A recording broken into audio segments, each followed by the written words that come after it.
올해 6월, 7월, 9월에 이스라엘, 그리고 11월에 스페인을 일주하는 열린다 성경 스터디 투어가 진행이 됩니다. 자세한 내용, 그리고 후기 등은 영상 하단에 링크를 참고해 주세요. 안녕하세요. 세계사엔 교회사, 세계사와 함께 푸는 스토리텔링 교회사 시간입니다. 자, 종교개혁사 살펴보고 있는데요. 콘스탄티노플이 함락되는 1453년부터 30년 전쟁이 마무리되는 1648년까지의 시간을 크게 세 개의 사건, 루터의 종교개혁, 그리고 아우구스부르크 화의, 그리고 낭트 칙령을 중심으로 살펴보고 있습니다. 자, 지난 시간부터 저희들이 1555년 그 아우구스부르크 화의 이후 30년 전쟁이 발발하기 전까지 각국의 상황을 살펴보고 있습니다. 특별히 이제 시작으로 스페인 제국의 흥망이라는 주제로 스페인 살펴보고 있습니다. 지난 시간에 펠리페 2세, 스페인의 황금 시대를 이끈 왕이라는 주제로 살펴봤고요. 자, 오늘은 두 번째로 자, 스페인 하면 떠오르는 것이죠. 바로 악명 높은 스페인 종교재판소, 조사하면 다 나와 라는 주제로 한번 이야기해 보려고 합니다. 자, 종교재판소, 성스러운 신문의 심판원, 통칭 종교재판소로 불리는데, 자, 스페인에서는 1834년 이사벨 2세에 의해서 스페인 전역에서 종교재판소가 문을 닫게 됩니다. 1478년 이사벨 1세에 의해서 설립된 지 무려 356년 만에 닫은 건데, 결국 이제 이사벨이 문을 열고 이사벨이 문을 닫은, 그러니까 이사벨 1세가 열고 이사벨 2세가 문을 닫은 꼴이 되었다. 자, 중세 유럽의 종교재판소 중에서도 특별히 스페인 종교재판소는 가장 악명 높았는데요. 자, 관련된 재미난, 어떻게 보면 섬뜩한 일화가 있습니다. 한번 프랑스에서 이단 혐의로 구금된 어느 성직자가 꿋꿋한 태도로 죄목을 부인하다가 자꾸 그러면은 스페인 종교재판소로 보내겠다고 위협을 하자 겁을 잔뜩 집어먹고 없는 죄까지 이것저것 털어놓았다는 일화가 유명하죠. 자, 수백 개의 창날이 박힌 작은 상자, 바로 아이언 메이든, 우리말로 번역하면 철의 처녀라는 고문 장치가 있어요. 여기에 집어넣어요. 그래가지고 이 문을 싹 닫게 되면 바로 이 가시들이, 이 바늘들이 눈과 심장을 찌르게 되어 있습니다. 자, 바로 이런 것들을 위시해서 여기 들어가면 결말은 딱 둘 뿐이었다. 자백을 하거나 아니면 죽거나 둘 중에 하나였다고 하죠. 뾰족한 침은 눈과 심장을 겨냥하고 주로 극도의 공포심에 의해서 심장마비나 혀를 깨물고 자살했다고 하죠.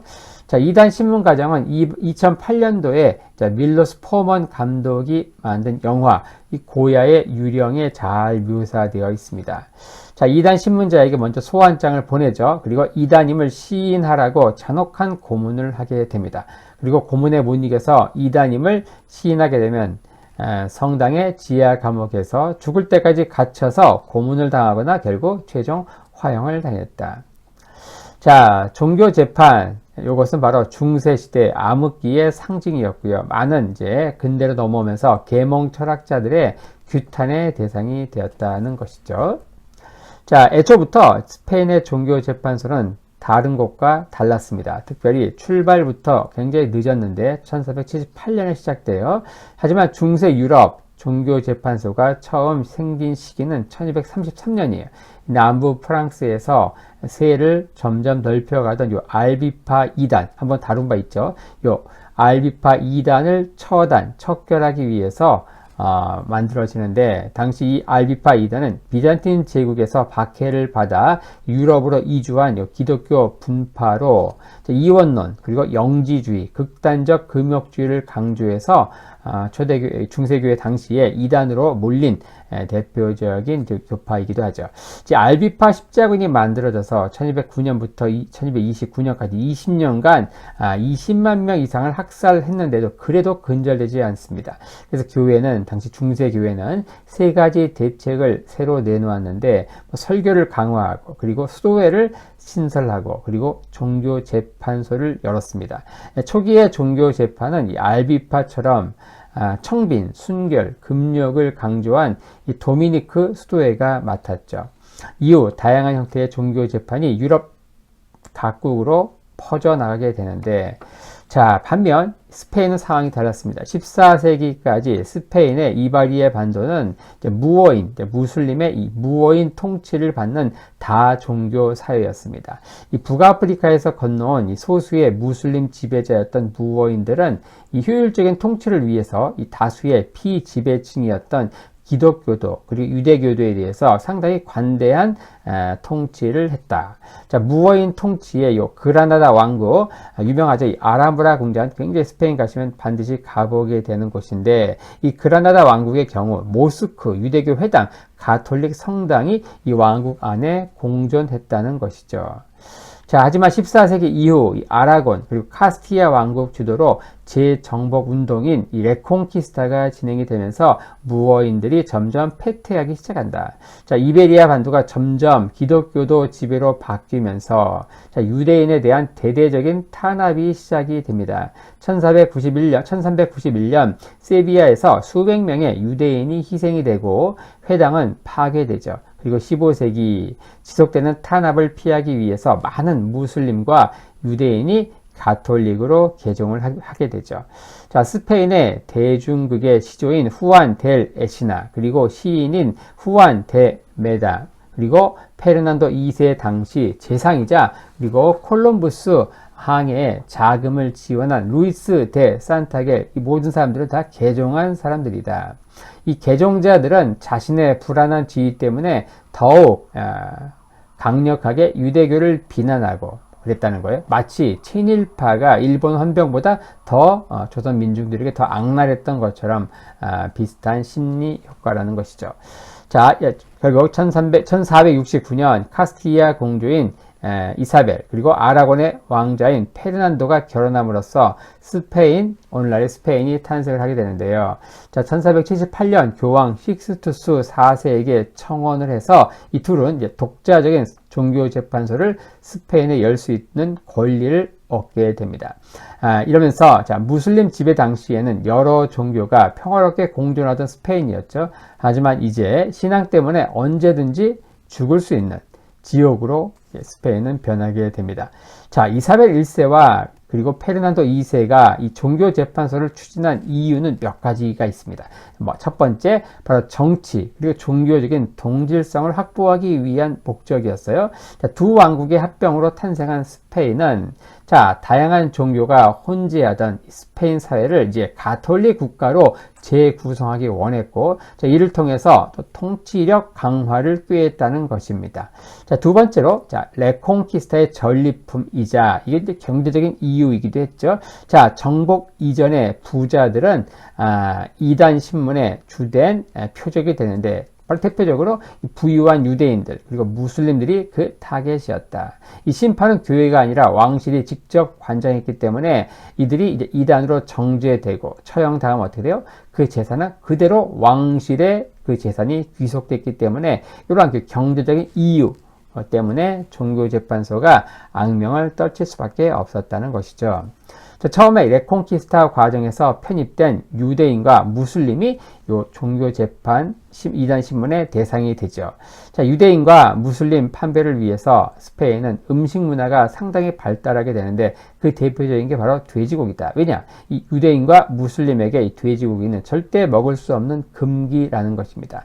이들이 이제 가톨릭으로 개종을 했지만 실제로는 몰래 유대인 의식, 예배, 또 무슬림 예배를 이제 몰래 드렸다는 거예요. 자, 그걸 이제 확인하기 위해서 돼지고기를 공짜로 먹이는 겁니다.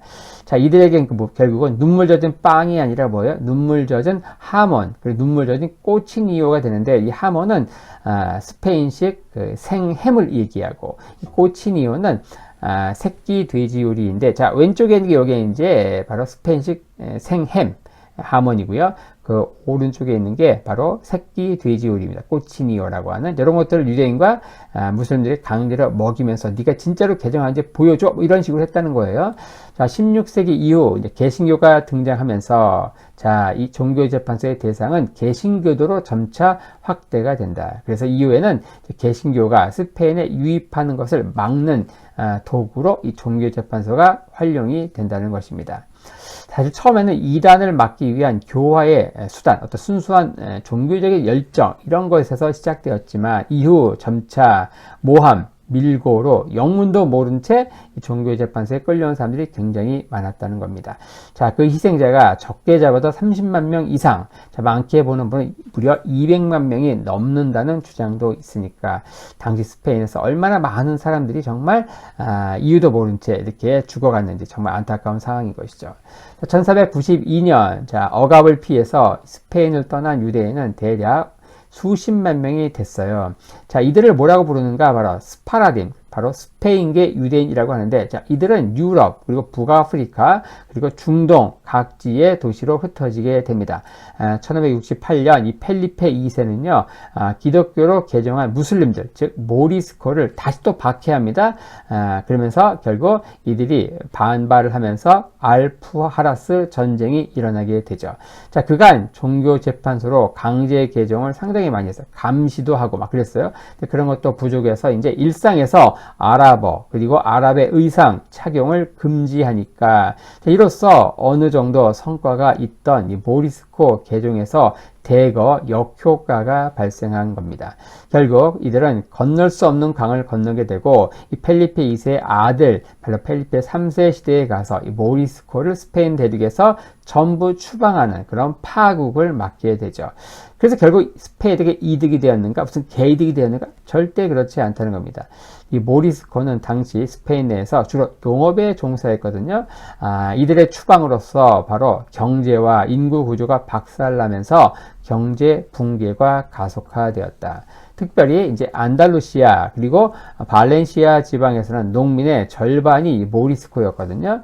자, 우리 한번 살펴본 바 있는데요. 두 명의 교황을 배출한 이 보르지아 가문, 바로 칼릭스투스 3세 그리고 알렉산더 6세, 바로 중세 천년 최악의 교황으로 언급했던 그 알렉산더 6세, 예, 바로 이 두 명의 교황을 배출했던 가문, 이 보르지아 가문의 영지가 바로 이 발렌시아 지역이었거든요. 자, 이들은 왕과 맞먹는 파벌로 한때 왕위 주장까지 했던 쟁쟁한 가문이었는데 이 모리스코 추방으로 인해서 결국 그 직격탄을 맞게 됩니다. 자, 유대인 추방은 그 결과는 더 참담했다. 당시 스페인 인구의 700만 가운데 유대인이 50만. 뭐 많다면 많고 적다면 적었는데 문제는, 자, 당시 모리스코 바로 개종한 무슬림들이 저 농촌에 농민으로 살았다고 하면 유대인들은 당시 스페인 사회에서 주로 도시에 거주했다는 거예요. 도시 인구의 3분의 1이 유대인이었는데 이로 인해서 세비야의 집세는 반값으로 폭락을 하고 또 바르셀로나 은행은 파산하게 됩니다. 당시 의사는 거의 100% 이 유대인이었다. 그리고 세금 징수자 그리고 세금을 내는 주된 납세자도 유대인이었다. 결국 이 유대인을 모두 받아들인 오스만 투르크는 이런 말을 했다고 합니다. 스페인은 우리를 부자로 만들기 위해서 가난을 선택했다. 정말 어리석은 정책이었다는 것이죠. 자, 무엇보다 이후 탄생할 이 스페인 제국, 신대륙을 발견하면서 스페인 제국을 탄생하게 되는데 이 제국을 운영할 브레인이 사라지게 됐다는 것. 이게 바로 유대인 추방을 통해서 이들이 당하게 된, 부메랑으로 당하게 된 정말 역효과였죠. 자, 콜럼부스의 신대륙 개축으로 이후 엄청난 양의 아메리카의 귀금속, 금과 은 이런 것들이 들어와요. 이에 맞추어서 카스티아의 양모 산업, 그리고 안달루시아의 농작물 등 각종 산업이 부흥했죠. 하지만 이를 제대로 유통하고 관리할 금융, 이 상업 계층이 부재하게 됐다. 왜냐? 이 모든 일들을 유대인들이 했는데 유대인들이 전부 추방됐기 때문인 거죠. 결국 이들은 전부 이 일들은 제노바 그리고 플랑드르 이 지역의 상인들에게 아웃소싱을 할 수밖에 없었는데, 자, 이로 인해서 단기적인 문제는 해결할 수 있었지만 이 과정에서 경제적인 이권을 다 빼먹으면서 스페인 시민들의 불만은 폭증하게 됩니다. 당시 상황을 잘 보여주는 묘사가 있어요. 바로 베라크루스에서 몇 달이나 걸려 도착한 신대륙의 금은 보화를 적재할 배들이 세비야 항구에 잠시 멈추자마자 곧바로 저기 플랑드르 지역에 있는 안트베르펜 그리고 이탈리아의 제노바로 가버리는 모습. 그러니까 이 부가, 신대륙의 부가 스페인을 잠시 거쳐만 가고 지금의 네덜란드가 있는 플랑드르 그리고 이탈리아가 있는 제노바 글로 가서 그쪽에 있는 상인들의 배만 불렸다는 거예요. 결국 신대륙에서 유입된 부는 스페인의 경제 그리고 산업의 부흥으로 결코 이어지지 않았다. 이런 말미암아 이미 한번 살펴본 대로 펠리페 2세 당시 무려 4차례나 파산 선고, 모라토리움을 선언하게 되지요. 자, 스페인은요, 통일과 함께 종교적 열망과 그리고 국가적인 정체성, 소위 말하는 국뽕은 빵빵하게 채웠을지 모릅니다. 하지만 이것은 속빈 강정이었는데, 자, 민족 사관, 소위 말하는 가톨릭 사관 입장의 역사가들은 이 모든 상황들을 국민 통합이라는 이름으로 긍정적으로 평가하죠. 하지만 학계에서는 여전히 의문부호인데, 바로 대표적인 헛발질로 이해한다는 것입니다. 자, 그러면 현대가 아닌 당시의 눈으로 본다면 이 상황이 어땠는가? 자, 스페인은요, 종교적인 통일은 국가 안정의 기반이 되지만 종교적인 다양성은 망국으로 가는 지름길이다. 이렇게 이해했다는 거예요. 자, 그런데 이게 그 당시에 그 반대편에 있었던 개신교 진영도 마찬가지였거든요.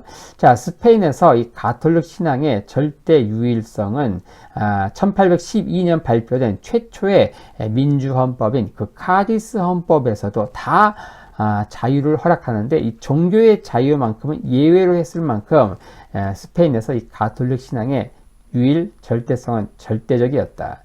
그러니까 펠리페 2세뿐 아니라 어떤 그 스페인 군주도 종교 카톨릭은 절대 건드릴 수 없는 성역이었다는 거죠.